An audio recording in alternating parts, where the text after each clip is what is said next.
രാധേകൃഷ്ണ, ഇന്നത്തെ താങ്കളുടെ universal message എന്താണെന്ന് നോക്കാം. ഇന്ന് താങ്കൾക്ക് ലഭിച്ചിരിക്കുന്നത് 2 ഓഫ് പെൻറ്റക്കിൾസ് എന്ന കാർഡാണ്.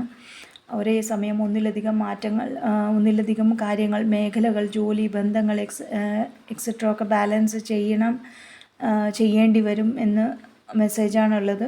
പണം, ഭൂമി ഇടപാടുകളൊക്കെ ഒന്ന് ശ്രദ്ധിച്ച് ചെയ്യാനും ഒന്നിൽ കൂടുതൽ തിരക്കുകളിൽ സമചിത്തതയോടെയും ബാലൻസ് ചെയ്തും ഇമ്പോർട്ടൻ്റായ കാര്യങ്ങൾ മനസ്സിലാക്കി അതിന് ഇമ്പോർട്ടൻസ് കൊടുത്ത് മുന്നോട്ട് ചെയ്യാനും അത് തിരിച്ചറിഞ്ഞ് ഇമ്പോർട്ടൻ്റായ കാര്യങ്ങൾ ചെയ്താൽ വിജയിക്കാനാകുമെന്ന മെസ്സേജാണ് യൂണിവേഴ്സ് തരുന്നത്. അങ്ങനെ ശ്രദ്ധിച്ച് ബാലൻസ് ചെയ്ത് മുന്നോട്ട് പോകുമ്പോൾ എന്ത് ഗൈഡൻസ് ആണ് യൂണിവേഴ്സ് തരുന്നതെന്ന് ചോദിച്ചപ്പോൾ വന്നത് ദ ടവർ എന്ന മേജർ ആർക്കാന കാർഡാണ്.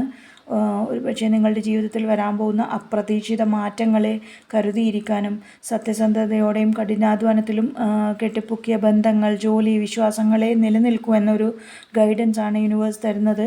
അതായത് തെറ്റായ ആലോചനയോ തെറ്റായ ചിന്തയിലേക്കോ പോകാതെ സത്യസന്ധതയോടെയും ക്ഷമയോടെയും അധ്വാനിച്ച് എല്ലാ ലക്ഷ്യങ്ങളെയും ഒന്ന് റീകൺസ്ട്രക്റ്റ് ചെയ്ത് ആത്മീയ ഉണർവോടെ ലക്ഷ്യത്തിലേക്ക് മുന്നോട്ട് പോകാനാണ്. മുന്നോട്ട് പോകുമ്പോൾ എന്ത് ശ്രദ്ധിക്കണമെന്ന് ചോദിച്ചപ്പോൾ വന്നത് 7 ഓഫ് വാണ്ട്സ് എന്ന കാർഡാണ്.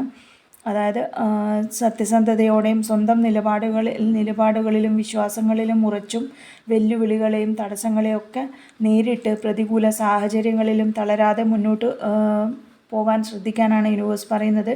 അങ്ങനെ സ്വയം പ്രതിരോധിച്ച് സത്യസന്ധതയോടെ സ്വന്തം ലക്ഷ്യത്തിലേക്ക് മുന്നോട്ട് പോവുകയാണെങ്കിൽ നിങ്ങൾക്ക് വളരെയധികം വേഗത്തിൽ വിജയം കണ്ടെത്താൻ കഴിയും എന്നൊരു മെസ്സേജാണ് യൂണിവേഴ്സിൽ നിന്ന് നിങ്ങൾക്ക് തരുന്നത്. Thank you.